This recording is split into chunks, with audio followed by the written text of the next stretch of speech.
paniniwala ng bawat tao. Saan ba ito namunan? Ibig sabihin, may pinagmulan po siya. At yun po ay magagamit lang natin ang salita na letter ay A, B, C. Sabi nyo, bakit naman A, B, C? Daycare pa lang, alam na namin yung ABC na yan. Pero hindi nyo napapansin na sa basic ng ating buhay, doon tayo nagalaba. Doon tayo hindi makapagpunan. Kaya ibabalik natin sa basic, sa ABC. So dito, ang ating objective. Ang ating objective dito, para malaman ng bawat isa, no? Na tayo ay may kanya-kanya. Kanya-kanya tayo talagang paniwala. Kanya-kanya tayo paniwala.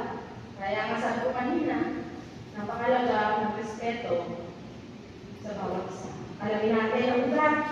Bakit kaya ito si ganito ay ganyan? Bakit kaya ito ganito? Kasi nilikha tayo talaga ng Panginoon ng unique. Kahit kambal ka pa, right, sa fingerprints, kahit kambal pa ang dalawa, hindi pwede magkatulad. Kasi nilikha tayo ng Panginoon na may kanya-kanyang purpose at may kanya-kanyang kakayanan. No? Maganda lang at samasamahin natin yung kakayanan na yun para future Navy ay nasa atin. Ayun.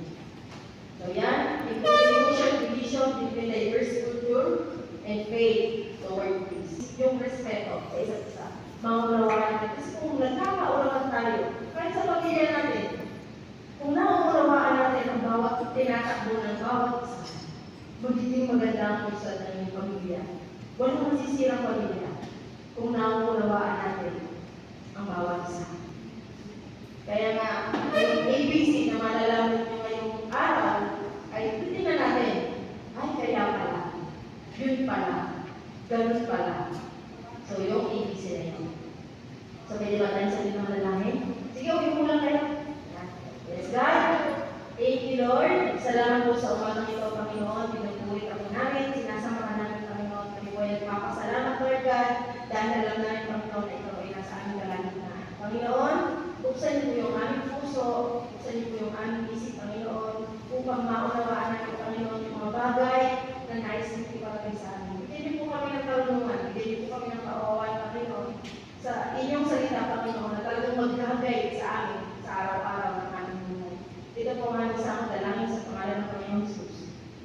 Amen. Values are individual beliefs that motivate people to act one way or another.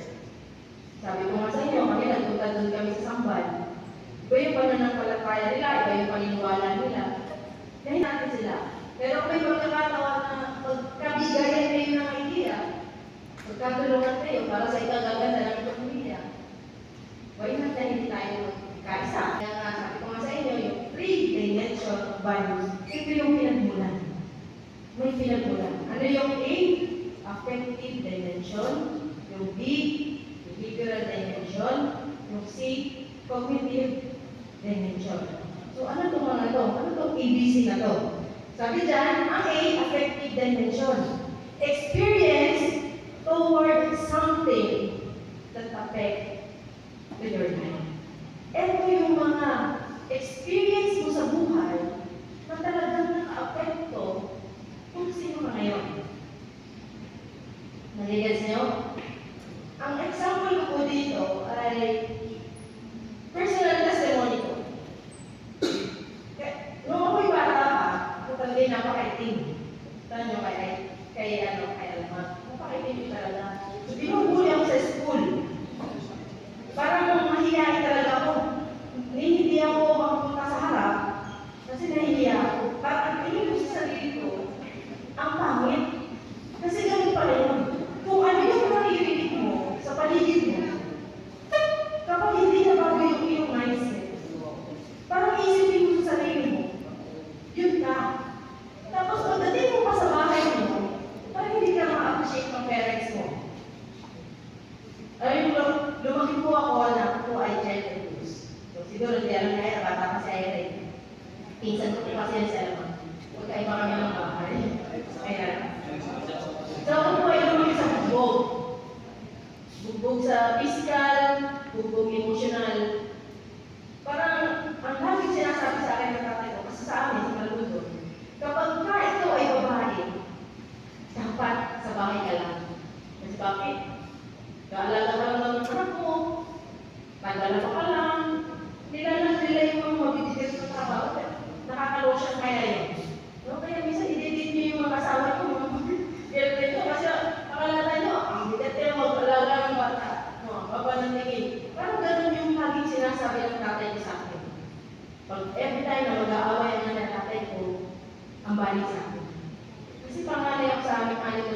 kapatid. Lagi sinasabi ng tatay ko, tama ka. Wala kang mararating. Yung bagay, yung salita na yun, tumatak siya sa puso ko. Kaya every time na ako ay magkakamali, parang inisip ko, totoo nga yung sinasabi ng tatay ko. Tama nga ako. Kaya sa akin mga magulang, sa bawat bibitawan na salita, kahit hindi magulang, kahit sino sa atin, sa bawat salita na bibitawan natin sa ating mga anak, sa ating kapwa, isipin natin mabuti kung ito ba ay makakatulong sa kanila o hindi. Kasi yung salita na bibitawan na natin, kapag nakasakit na yan, kahit anong sorry mo, nandiyan na yan. Hindi na yan mawawala. Kaya diba, pagkasabi mo, huwag ka dyan na, nahuhulog na dyan. Napansin nyo, nahulog na yung bata. Kasi, ang bawat sinasabi natin ay makapangyarihan. Bakit? Binigyan tayo ng authority ng Panginoon. Pwede tayong makabuhay, pwede tayong makakatay. Nag-ingat siya ko, hindi ko sabihin. At yung affective dimension yun, yung naging nagpakatat sa akin. Dumating sa punto ng buhay ko, sa edad ko na 10 taon, dahil araw-araw, naging ganun yung set ng buhay ko. Ang tatay ko ay driver. Alam naman natin, kapag driver, street lover. Pag uuwi ni tatay ko, galing pagdadrive ng kawayan, kasi tatay ko ay nagbibiyahe ng mga kawayan sa Bacoor, ng mga tahong. Mga tahong at saka, basta seafoods. Ang tatay ko, pag uwi ng bahay, may mga chikinini. Dumadaan pala ng tawag dyan, mga patay sindi. Eh, mag-away na naman yung dalawa. Dahil 14 years old, 16 years old, nag-asawa na yung nanay kapag mahirap yung buhay. Nag-away naman sila dalawa. Alam niyo yun, sa harap namin magkakapatid, kumuha ang tatay ko ng bukod ng bintana. Alam yung bintana, dati ko sa rin bukod, ipapalo sa nanay. Natry na yung anak, nakikita mo ang tatay at nanay ay nag-aaway sa harap. Hindi ba trauma yung mga ako din? At pagkatapos nun, kami ang pagbabalik. Kaya sa edad na 10 taon na araw-araw na ganun nagiging mindset ko, inisip ko na hindi ako anak ng tatay ko. Pero kung titingin ako sa amin, pero mukha ko naman. Yung naisip ko siguro, hindi ako mahal. Hindi ako mahal ng tatay. Kasi edad ko na 10 taon, para lang ako makalaya sa ganung sitwasyon ng buhay ko, naglayas ako. Kasi ang usapin, may kasama ko doon, lagi din siya nabubugin. Doon kasi uso yung bubugan ng mga anak eh, ba't ko ba bakit nauso yung mga bubugan? Sabi namin dalawa, pag tayo pinubug pa ng nanay natin, magkalayas na tayo. Eh nagkataon naman ang tatay ko, inutusan ang kumuha ng papaya. Doon na nag-trigger eh. Kasi nagsalita ako na maglalayas na tayo. Siguro talaga pag nagsalita tayo ng bagay na gano'n, kapag nawala ka sa sa oriental ng iyong pag-isip, gagawin mo talaga. Kaya siguro ganun yung nangyayari pag may anxiety ka, pag may depression ka, pwede siyang maganap sa buhay mo. Kaya, nung araw na yun, sabi ng tatay ko, kumuha ka ng papaya na gagawin natin tinola. Gagawin natin tinola. Diniscribe lang ng tatay ko, matalaga ako sa edad ko na 10 taon, nilutusin ako ng tatay ko na kumuha ko ng papaya na mahaba. Tapos patulis. Nung pagpunta ko sa papayahan, bakit pareho naman ang bukis ng papaya? Kaya sa batang isip ko, tumakbo ako siguro pag malaki ang kinuha ko, maraming tinola ng magagawa. Kuha ko yung pinakamalaking papaya. Dala ko yung sa akin. Kaya ito na yung papaya ang pinukuha niya sa akin. Nag-iisip yung magalang tatay ko. Galit na galit, nawala. Sabi niya sa akin na naman, napakataka mo talaga. Siyempre, parang isip taka talaga ako. Kasi yung lagi ko naririnig eh. Pinabalik ako sa puno ng papaya. At pinabalik sa akin yung papaya. Di ako naman sobrang takot ko. At sinabi ako ng tanga, pilit ko ibinabalik sa puno yung, kasi nakuha pala kahinugin.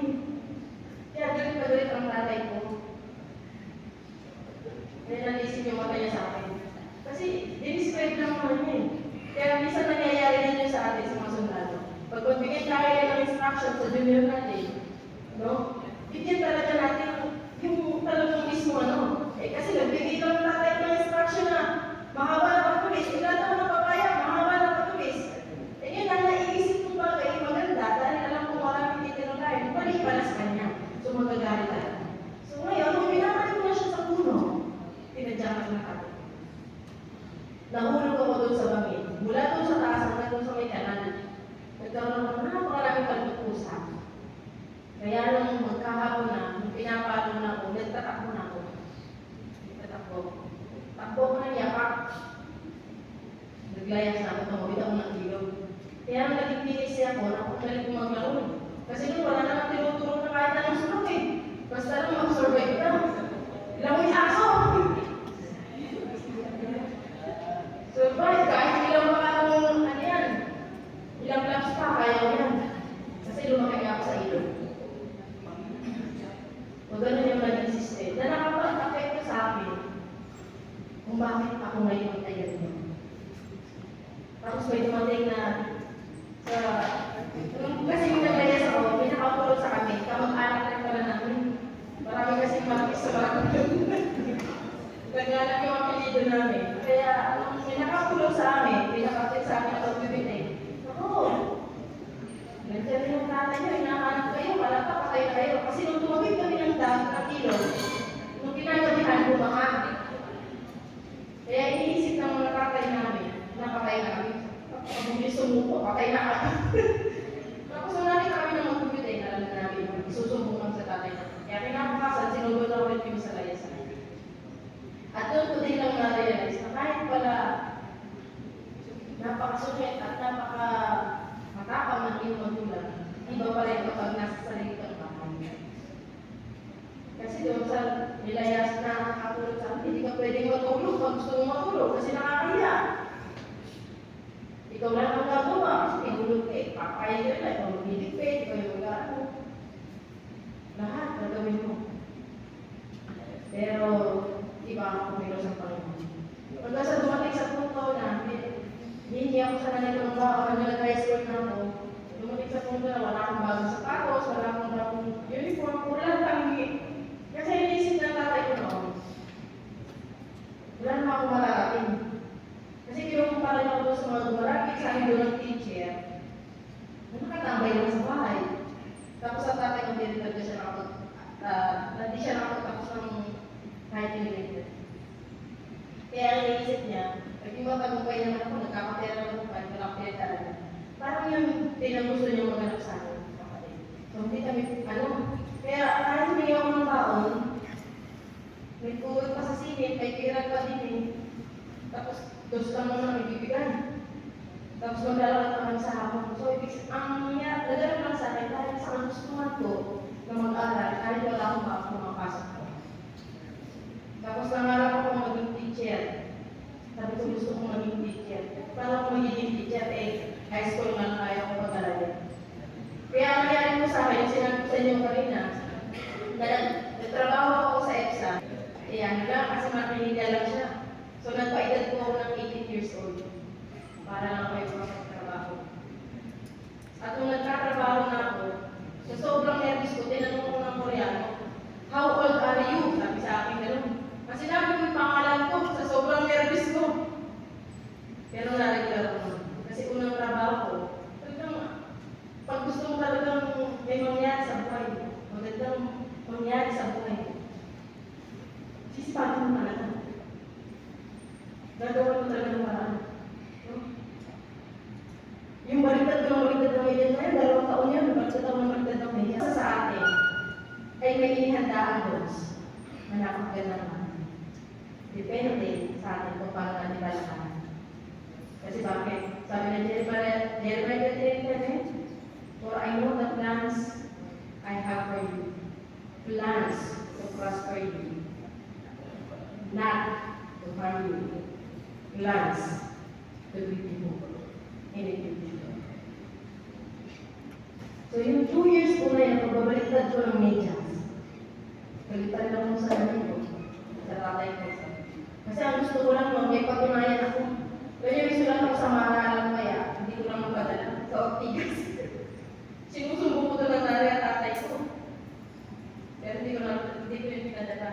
Kasi sa sobrang galit ko. Pero mali pala yun, may galit pala yun. Kasi dumating ako sa punto ng buhay ko na pinaglaba ko ng nanay at tatay ko.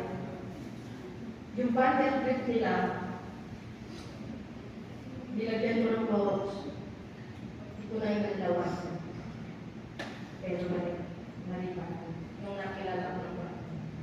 Kasi may nagpapalulong sa barangay. Sabi daw na sa episode 6 verse 1, yun talaga yung nakapagpabago ng pananaw ko sa buhay. Na kahit gaano parang katindi yung kasalanan na nagawa sa iyo, kailangan mong panahon. Mahirap patawad, lalo hindi naman karapat-dapat patawanan yung bawal mo. Mahirap ibigay ang patawad, lalo hindi naman humihingi ng tawad. Pero sabi ng episode 6 verse 1 to 3, mga anak, yun yung sinabi ng pastor, nandun, hindi mo na ako kalagalan, pero nandun ako sa tere, sabi niya, mga anak, sundin ninyo ang inyong mga magulang, alang-alang sa Panginoon, sapagkat ikaw nararapat. Ito ang utos ng Diyos na may kalapit na Panginoon. Hahaba ang iyong buhay, at ikaw ay magtatagumpay. Nag-resist ako sa Panginoon. Ano sabi ko? Panginoon! Sa dinami-dami naman ng verse sa Bible, at kung ganito yung pinili ko, paano ko naman patatawaran yung magulang ko kayo kung mag-aralin? Lagi na lang akong ginugulpe. Lagi na lang akong ginagaluti. Lagi na lang akong sinasabihin ng masakit na salita. Sabi ko, napakaindihan. Pero dumating sa punto ng buhay ko, nung na-realize ko, yung sinabi ng Panginoon, na kapag hindi ka nagpatawad, ang sabi ng Mateo, forgive others who hurt you because your sin will be forgiven. But if you do not forgive others their sin, your Father in heaven will not forgive you. Ang hirap. Sabi ng Panginoon, paano patatawarin? Kaya sabi sa akin ng Panginoon, habang ako'y kumatin na nakikinig, parang may something sa heart ko. Parang umiyak na lang ako. Kasi talagang napakahirap ibigay ang patawad. Sa tao, hindi naman dapat patawarin. Mahirap ibigay ang patawad. Sa tao, hindi naman humihingi ng tawad sa iyo. Pero alam nyo, kapag ganun palang system ang buhay natin, yung nakakarama, ikaw lang ang nagdadala. Di mo, ang tatay ko, hindi naman niya naisip na nagkasala pala siya sa akin. Nakasakit pala siya ng damdamin ko. Eh ako, dala-dala ko yun. Mula ako kabata ko, hanggang sa magdalaga ako. Pero nung nakilala ko, ang sabi ng Panginoon, ang salita ng Panginoon, na igalang mo iyong ama't ina, natarin niyo, yung paggalang mo pa lang sa iyong ama't ina, ay pangako ng Diyos. Hahaba yung buhay. Magtatagumpay ka. Eh paano hahaba yung buhay mo? Kung yung galit sa puso mo, eh, hindi mo nilililis. At alam niyo, yung galit na yun, kapag nag-ugat yun, magsasakay yun. At kapag nagsakay yun, magdadahon magbubunga. At pag nagbunga yun, hindi na naman galit na kaya niya i-produce. Nagigets niyo? Sa galit na naitali mo sa puso mo, pwede ka makasira ng buhay. Kasi bakit? Maghihigan ka eh. Kasi kung hindi ako nakakilala sa Panginoon, nag-prepare ako eh. Pagdating ng panahon, pag mamalaki yun ako, yun yung naging mindset ko dati. Kasi ayaw na ako mag-aaral eh. Kasi lagi akong bubog sa lahat. Bubog sa masalita. Kaya yung galit na yun, pag namunga yun ang hindi, papasok ko na kayo sisinungaling, papasok ko na kayo pwedeng magsira ng buhay, papasok ko na pwede ka ng magnakaw. At ang worst mo, pwede kang pumatay. At pwede kang nakakay. At pwede ka rin magpakawalan kapag hindi mo na nakaya yung bunga ng galit na meron sa puso. Nagigasi ko. Kaya sa oras na ito, hindi ko po sinasabi na minamadali kayo. Patawarin niyo yung kasalanan ng nasa nakakasap.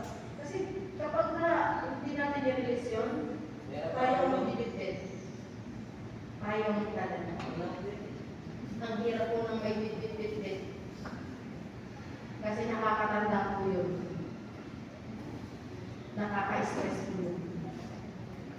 Ganito lang po ang gawin ko. Panginoon, sa ganang aking sarili, Panginoon, hindi ko kaya magkakata. Pero Lord, kung hindi man ngayon, Panginoon, tulungan niyo ako na maiulis ko yung pagpapatawad ko.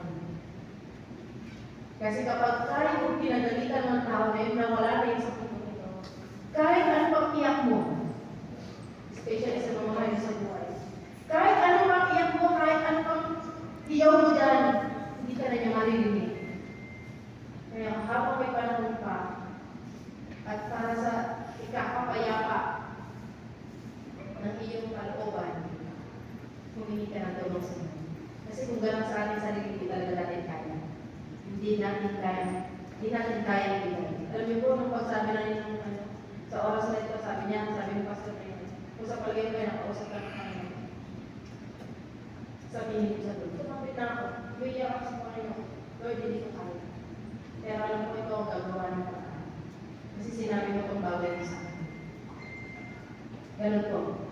Kaya po kung may nakakapagsalita sa naman. Kasi yung epekto na naganap sa buhay ko, kaya ako nakakapagsalita sa iyo. Kasi naranasan ko yung salitang pagpapatawad. Kasi siguro kung hindi ako nagpatawad, hindi ako nibigay yun. Hindi ako nakakapagsalita na ganito sa inyo. Kasi natutunan ko magpatawad. At natutunan ko mga. Kaya minsan yung naging apekto sa atin ang ating nakaraan, ay huwag sana darating sa punto na ito yung magiging, ang bunga nito ay nagpapasama sa buhay ng isang tao. So tingnan natin ang positibo. At alam niyo po, yung sinasabi ko sa inyo, di ba sabi ko, for I know the plans I have for you, plans to prosper you and not to harm you, plans to give you a future.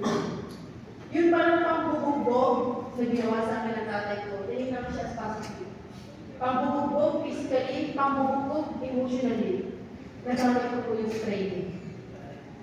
Kasi yung parang namin puso ko ang bubugan. Puso rin yung sigawan. Eh paano kung hindi ko naranasan niya sa tatay ko? Sa palagay yung survive ako sa training. At yung paglalayas ko na yun, yung pagtakbo ko habang papaluin ako ng tatay ko, ay naging tarasan ako sa class namin. Isa ako sa pinakamalakas.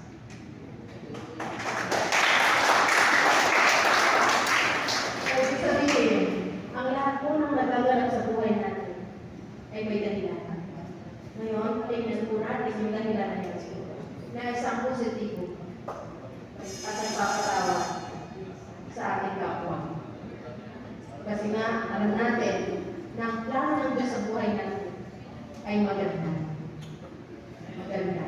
Magandang plano ng Diyos sa buhay natin. Pangalawa, yung effective. Yung pangalawa, behavioral dimension. Ano ba itong behavioral dimension? Living by the value focuses on the social interaction among individual or groups. Ibig sabihin nito, itong behavioral dimension na ito yung mga bagay na naaadap natin sa ating paligid. Kung baga sila yung nakakapagbigay sa'yo, kung bakit ganyan ka ngayon.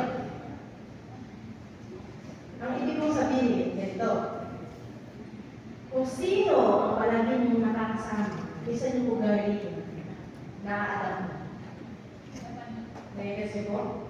Kung ang kasama mo ay kasigero, sa mga susunod na tanong, kasigero ka na rin. Kung ang kasama mo ay sabungero, hindi ka naman natin nagsasabong. Pero kung lagi kasama ka sa, lagi ka nasabong, magiging sabungero pa din. Alam niyo si Pastor Ray, kasi kayo sa Ignacio pa. Hindi po yan nanginginom. Pero dahil sa siya sa mga nag-iinom, shot lang. Kasi hindi niya mangyari.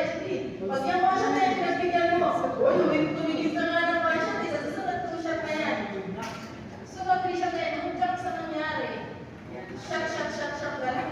Everyday. So, naging ganun yung sistema ng buhay. Sabi nga lang kasabihan mo na, sabihin mo sa akin kung sino yung kaibigan mo. At sasabihin ko sa'yo kung sino ka. Itinulong ko yung mga kabataan din sa labas. Sabi nila,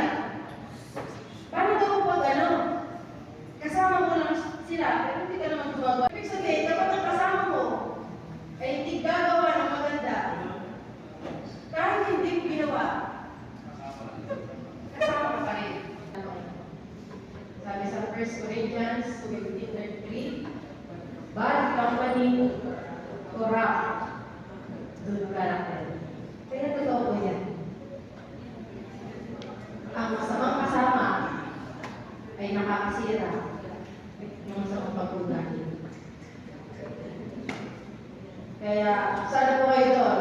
Sa palagay nyo, nandun pa po ba kayo sa estado ng buhay nyo na kayo ay na-apektuhan ng inyong experience? O nandito na kayo ngayon? So, na-influensyahan nung nakasama nyo. Hindi ko po sinasabi yung kasama nyo dito, iba din influence, ha? Wala po sinasabi. Hindi ko sabihin po, yung na-adapt nyo sa nakapaligid sa inyo. Kasi minsan kasi sa ating mga Pilipino, masabi ka lang na mag-take ka, kahit hindi mo gusto, gagawin mo. Para lang makain ka sa mundo. Para lang masabi na hindi ka KJ. No? KJ mo naman. No? Pero lagi niyo pong tatandaan. Sa bawat gagawin natin, isipin natin, kung ito ba ay makakatulong sa pamilya natin o hindi. Kasi minsan, sa maling desisyon mo, pwede masira ang buhay mo at ng pamilya. So once, gumawa ka ng isang desisyon na hindi mo hiningi sa Lord at sa sarili mo lang dahil gusto mo lang, pagdating ng panahon, magsasuffer ka. Pero labari tayo kayo nagkasama tayo sa Philippines. May namatay, akala ka ng pamilya siya lang. Pero nung namatay na inaango yung tatlo pala sila nagkakawa. Ang hirap na gano'n. Ang sakit sa pakiramdam. Nakala mo ikaw lang. Yung pala meron lang. So, tayo, ginigising tayo ng marriage provision. Ano natin? I-apply natin sa ating buhay. Huwag na tayo pumayag ng panahon na sa bawat station na yun na pupuntahan ay meron ka. Hindi na mahirap yung communication. Yung everyday na mga kumusta mo, asawa nyo, girlfriend, boyfriend nyo, kamusta ka? May video call, pag malapit ka na rin. Huwag nyo makayaan na lumipas ang linggo, araw, na hindi nyo man lang nakakamusta pamilya mo. Huwag natin hayaan na yung ating buhay, yung ating pamilya, ay mapasok ng mga negative vibes na makakasira nito. That's it po. Kaya huwag po tayong basta-basta sasama sa mga bagay na alam natin na hindi makakatulong sa atin. Piliin mabuti yung ating mga kasama at ang ating kasama. At ano po itong pangatlo? Cognitive dimension. Ibig sabihin po nito, mental understanding and readiness. The knowledge, attitude, belief, and perceptions of people. Base doon sa affective kanina na tinuro ko sa inyo, balik tayo ito. Ito kasi yung cognitive dimension, sasakot ko naman kay tatay. Bakit kay tatay? Kasi si tatay, pagdisiplina niya pala, na ginagawa sa aming magkakapatid, ang alam niya, yun yung tama. Hindi ko rin masisi ang tatay ko, kasi yun yung alam yung tama eh. Kasi sabi niya, bata pa lang sila, namatay yung tatay, nanay niya nahulog sa palo. Alam pa lang sa kanya ay kanyang tatay. Ang tatay niya ay kasama doon sa veterano sa World War II. Naiwan siya doon sa mga kapatid niya. Ang kapatid niya may kanya-kanyang buhay. Ang tatay ko ay kinulong sa aparador. Aparador? Para cabinet. Lagayan ang damit. Nilagyan lang doon ang kapatid niya ng butas para hindi siya makalis. Nilagyan lang doon ang pagkain. Ganun pala yung sistema na kanyang naranasan. Kaya pag edad niya ng mga 14 years old, nagpunta siya sa Manila. Sariling buhay, kung baga siya lang buhay sa sarili niya. Naging na siya doon. Kung saan siya natutulog. Kaya sabi niya, alam niya doon yung Manila. Kasi doon siya nakatira. Tapos dumating sa punto ng buhay niya, nagkakad siya mula Babakaw, hanggang dito na lang. Parang mula dito, hanggang San Marcelino,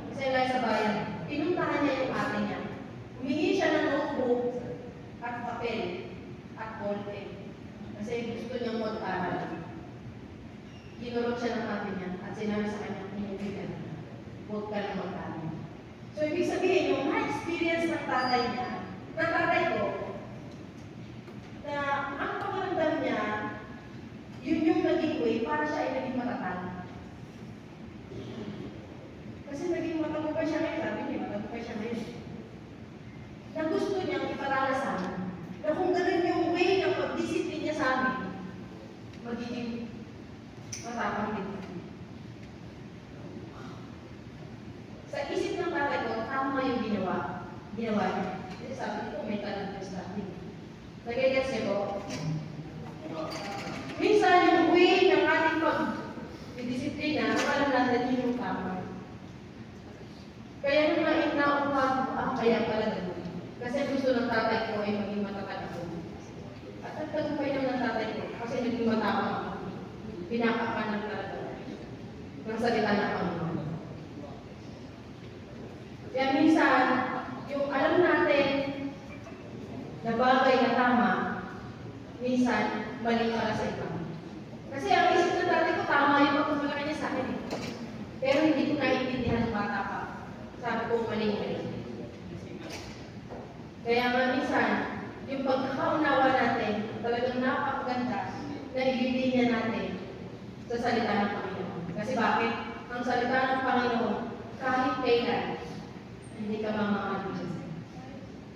Kasi yung guide ng bawat isa sa atin, kahit ano pang religion mo, kung susunod ka sa salita ng Diyos, hindi mapapaliwala yung buhay mo. Sa aming mag-asawa, hindi sinasabing perfecto ang aming pagkasama. May pagkakataon na nagkakatakuan, nagkakahawayan din kami dalawa. Pero wala kami sakitan ng magagawa. Hindi lang pansinan. Kasi pagka mag-asawa nag-away at pareho kayong mainit, gera ang magaganap. Kaya nangyayari sa amin, kapag ka siya ay galit, tahimik ako. Kapag ako galit, tahimik naman siya. Kasi minsan nagagalit ako kasi nagagalit na ako, ayaw pa niya umibig. Ano ba, sabihin mo sa akin kung bakit gano'n ang babae. Pero, lagi namin sinasabi, sa aking pagsasama, kahit anong dumating na magsubok sa ating buhay, alam ko ang Diyos ang nagbigay sa'yo sa akin. At ang Diyos ang nagbigay sa'yo sa akin. Napakaganda na magiging pundasyon ng ating pamilya. Kaya ang salita ng Diyos. Dumaan ka man ng maraming pagsubok, gagabayan ka ng salita ng Diyos. Gagabayan ka ng banal na state ng Diyos. Kaya sabi ko sa inyo, lagi, bakuran ang inyong sarili ng panalangin. Kasi malaki ang magagawa ng panalangin. So, saan na kayo mapasok?